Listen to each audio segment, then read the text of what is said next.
In this video, we will talk about the Scrum Team, what does it mean, what are the members of the Scrum Team are doing, and other interesting topics about the Scrum Team.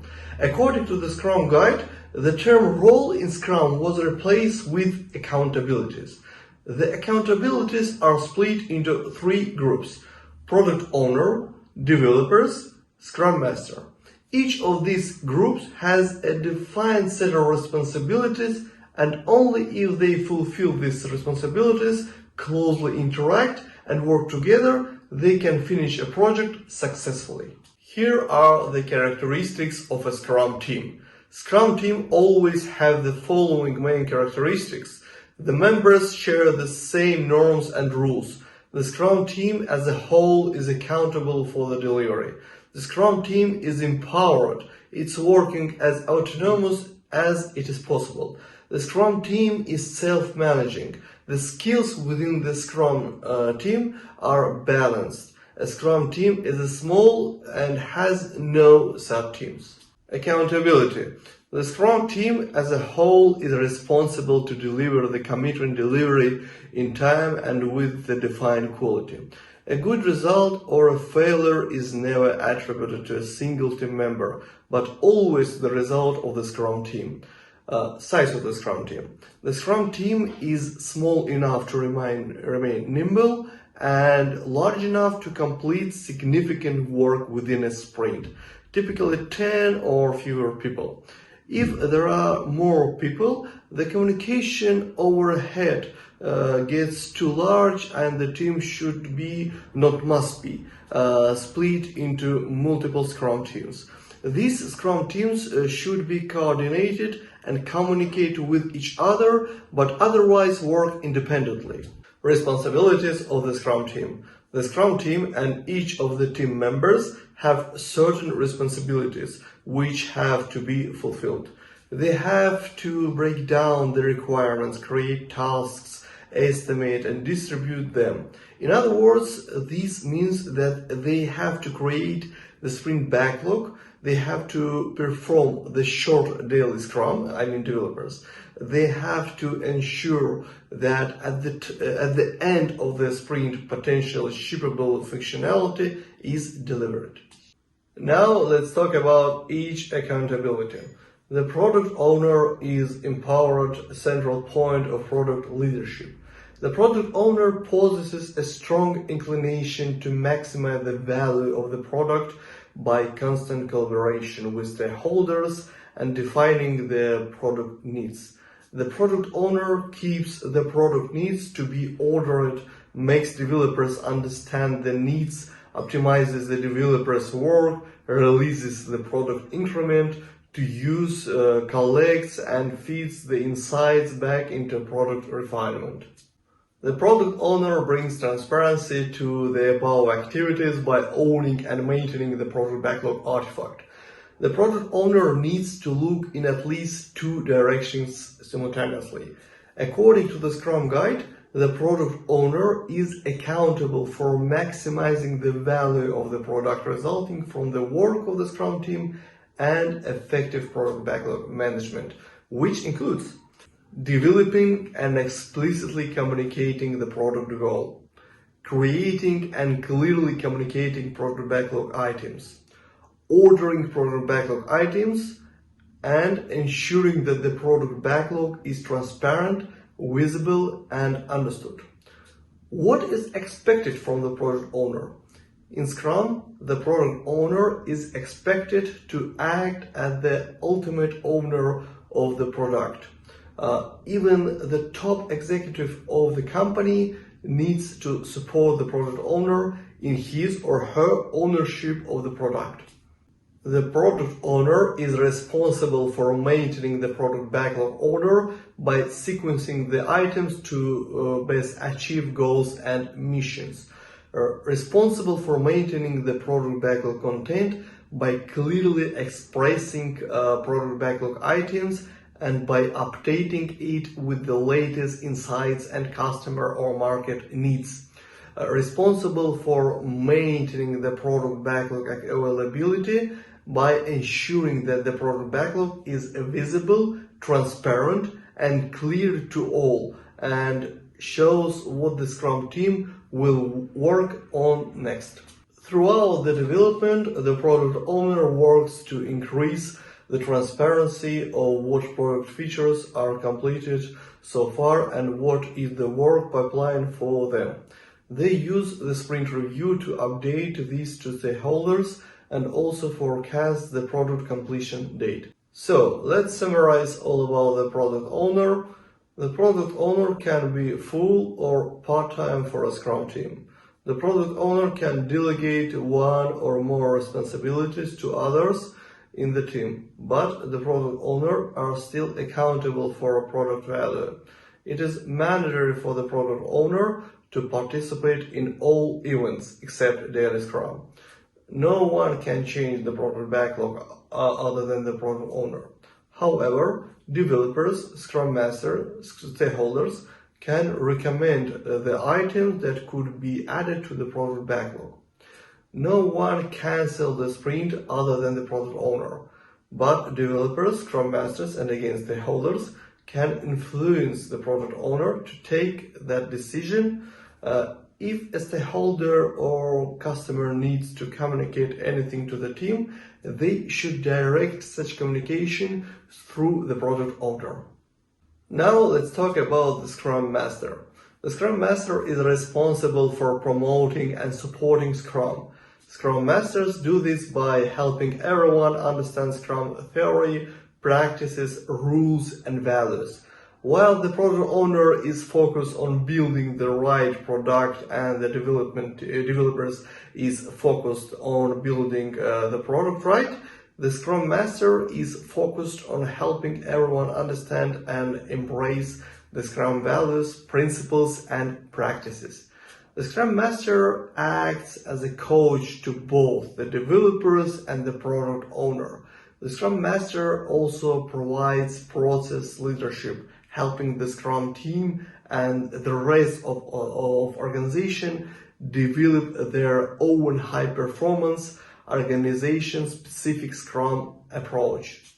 According to the Scrum Guide, the Scrum Master serves the Scrum team in several ways, including coaching the team members in self-management and cross-functionality, helping the Scrum team focus on creating high-value increments that meet the definition of done, causing the removal of impediments to the Scrum team's progress, and ensuring that all Scrum events take place and are positive, productive, and kept within the time box.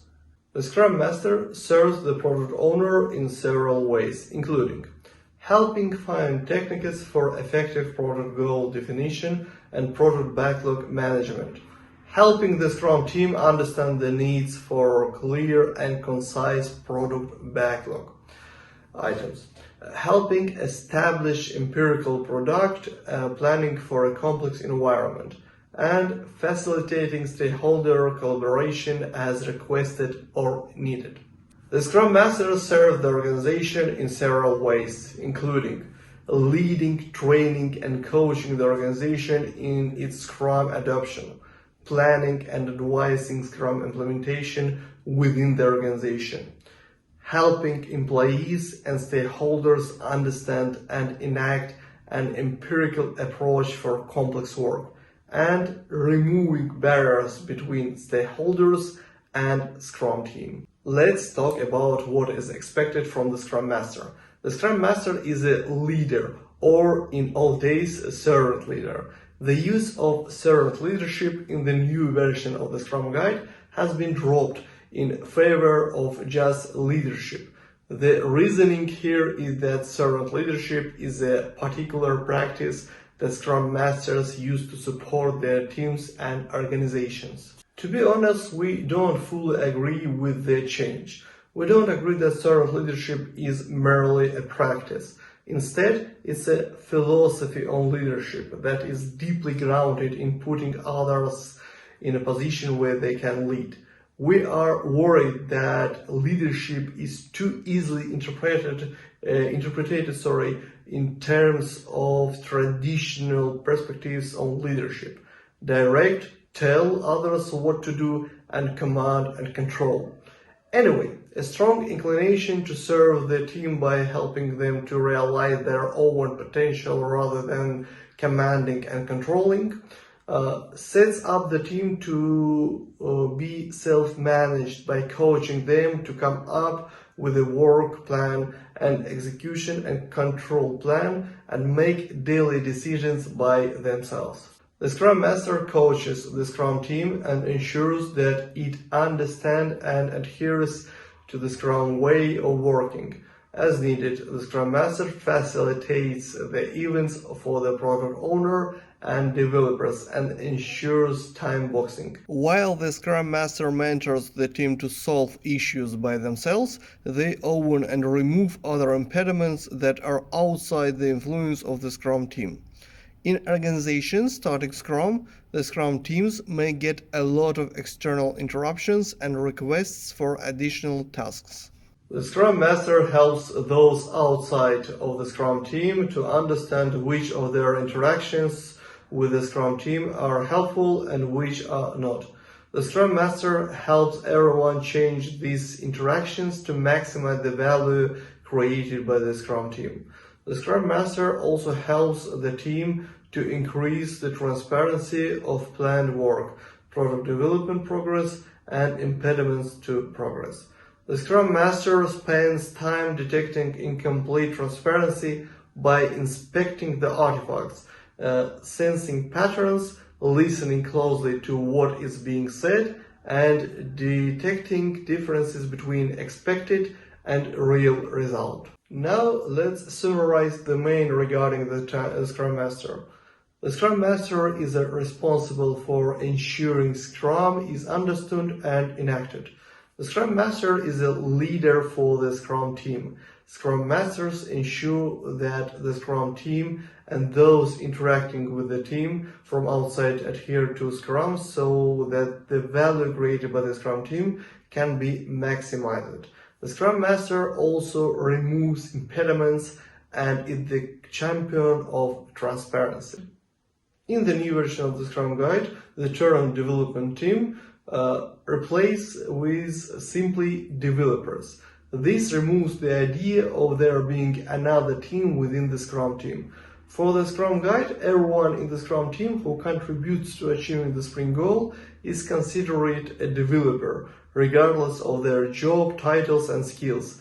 This further emphasizes that Scrum is about accountabilities and not job titles or roles.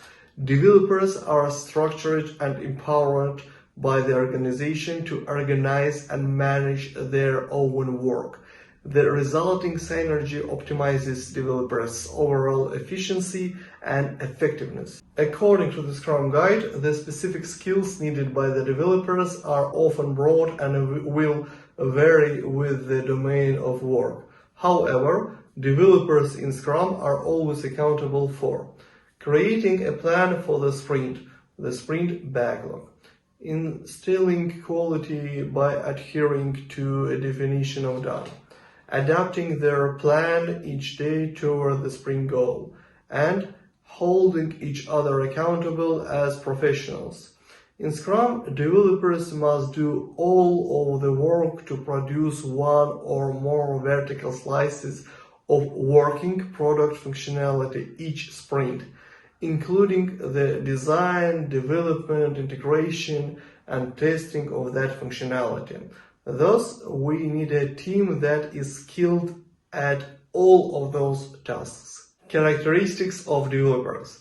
Developers are empowered in self-managing in such a way that no one, including the product owner or Scrum Master or any other manager external to the Scrum team, directs or commands them about how to perform their work. Developers are cross-functional.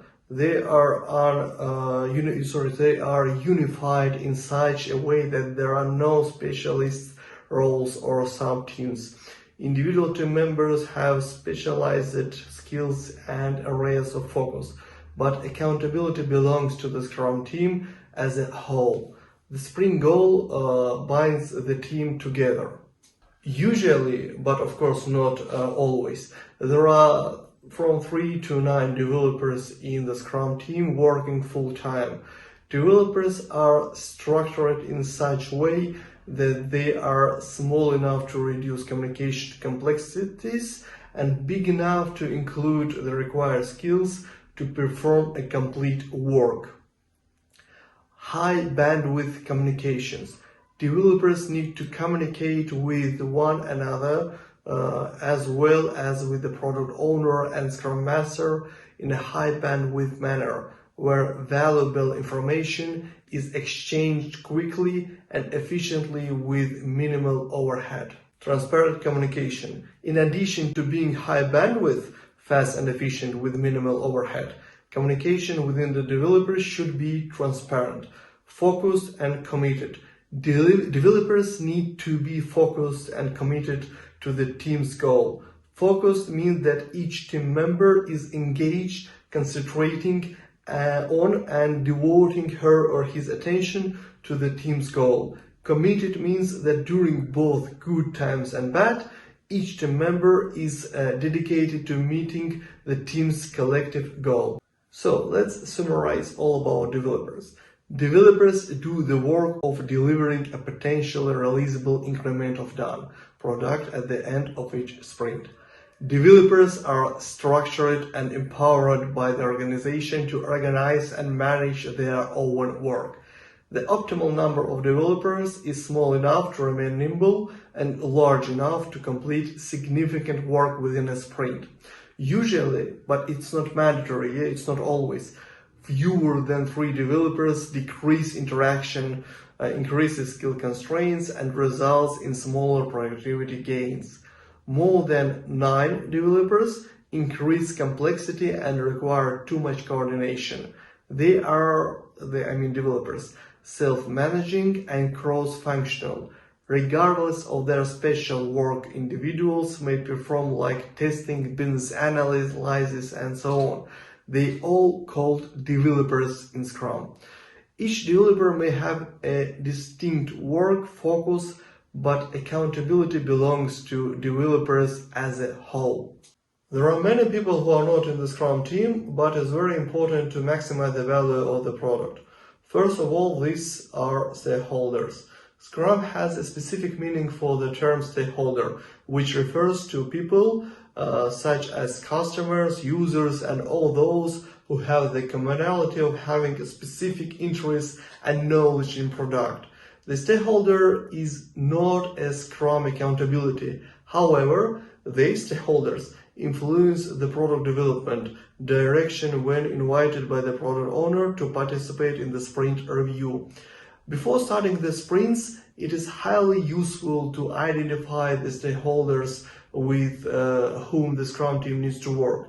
There is no formal artifact to record such information. The stakeholders' information can be publicly displayed in the workplace of the team. At any point in time, stakeholders have access to information about the Scrum team progress towards a goal. During the sprint review, they collaborate with the Scrum team on the next steps. They can influence the product owner to cancel a sprint. They can approach the Scrum Master to understand Scrum and empirical product development. Also, there are technical and domain experts. They can be invited by developers to participate in, for example, sprint planning or provide additional information about the product. So we have completed the second section of our video course, and before you will switch to the third section of this video, we recommend you to take our exam simulator. The link for the free and paid version is below in description. Kindly ask you to subscribe to our channel and send us your likes. It's really important to promote this video. If you have any question, feel free to ask your question in comments. We will be glad to provide the answer as soon as it's possible.